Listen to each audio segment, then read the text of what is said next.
আসসালামু আলাইকুম, কেমন আছেন সবাই? আশা করছি ভালো আছেন। আপনাদের প্রতি রইল অন্তরের অন্তঃস্থল থেকে শুভেচ্ছা, অভিনন্দন আর ভালোবাসা।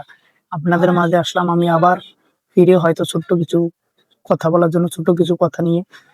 যাই হোক, বেশি বাঁচাবো না, বেশি কথা বাড়াবো না, অল্প অল্প কিছু সময়ের ভিতরে কথাগুলো শেষ করব। তা হচ্ছে, দেখেন আমাদের এই যে ভয়েস অফ সাইদ ভাই, ভাইয়ের এখন বর্তমান যে অবস্থা দেখছেন কিনা আপনারা জানি না, হয়তো সবাই অবগত আছেন ভয়েস অফ সাইদ ভাইয়ের অবস্থা।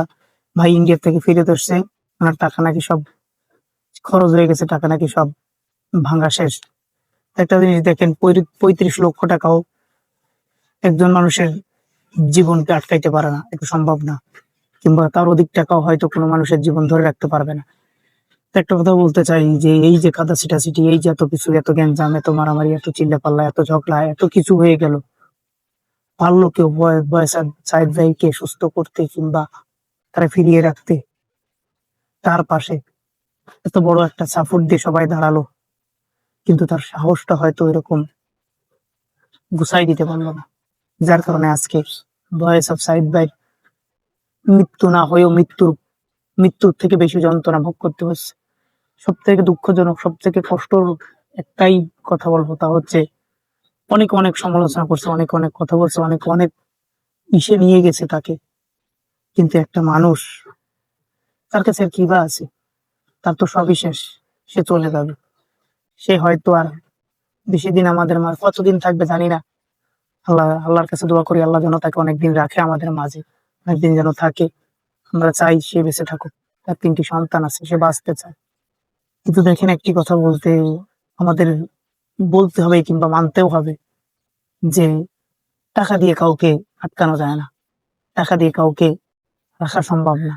ভালোবাসা, হ্যাঁ, সবার ভালোবাসা আছে, ভালো না বাসলে কেউ এতগুলো টাকা দিত না। কিন্তু ভালোবাসার পাশাপাশি সাহসটা তার বড় প্রয়োজন ছিল, সাহসটা তার অনেকটাই দরকারি ছিল।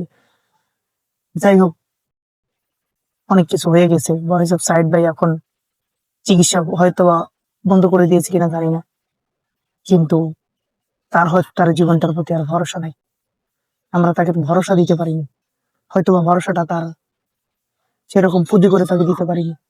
যার কারণে ভয়েস অফ সাইদ ভাই 30-35 লক্ষ টাকা পেয়েও সে বলছে যে আমি এই টাকা চাই না, আমি জীবনটাকে চাই না। দেখেন, সবশেষে একটা কথাই বলতে হয়, আমরা যদি কাউকে সাহায্য করি কিংবা যদি কারোর পাশে দাঁড়াই, তাহলে একটা কথাই মাথায় রেখে দাঁড়াতে হবে, কোনো গ্যাঞ্জাম নয়, কোনো কন্দল নয়, কোনো কথাকথি নয়, কোনো ঝামেলা নয়।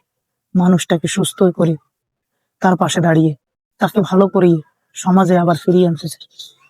এটাই থাকবে আজকের মেসেজ, যে যে মানুষ যার উপকার করবে, যে মানুষ যার পাশে দাঁড়াবে, সেই মানুষটাকে যেন সমালোচিত সমালোচিত না হতে হয়। সেই মানুষটাকে যেন কোনো কাঠগড়ার সামনে দাঁড় করিয়ে না দেওয়া হয়, কোনো কাঠগড়ায় যেন তাকে তুলে না দেওয়া হয়। তো সবাইকে ধন্যবাদ, ভালো থাকবেন। আবারও আপনাদের জানাই, একটা কথা বলতে চাই যে মানুষ মানুষের জন্য, আমরা সবাই সবার পাশে দাঁড়াবো, কিন্তু এমন কোনো ব্যক্তি, এমন কোনো মানুষ তাদের ব্যক্তিগত স্বার্থের জন্য কিংবা ব্যক্তিগত ব্যাপারের জন্য কোনো মানুষকে হার্ট করে, কোনো মানুষকে কষ্ট দিয়ে তাকে অসম্মান করব না। ভালো থাকবেন, সবাইকে ভালো থাকার আহ্বান জানিয়ে ভিডিওটা শেষ করছি। আসসালামু আলাইকুম। ভয়েস অন সাইদ ভাইয়ের অবস্থাটা দেখুন, নতুন একটা ভিডিও আসছে ওনারে নিয়ে। এই ভিডিওতে দেখলাম উনি কথা বলতে পারতেছে না, আপনাদের মাঝে একটা ছবি তুলে ধরলাম। ভিডিওটা আমি আর দিচ্ছি না, কারণ ভিডিওটা কি বলবো, আমার নিজের দিকে কষ্ট হচ্ছে, কিছু বলার নাই। ভালো থাকবেন, আসসালামু আলাইকুম। শেষ করলাম ভিডিওটা।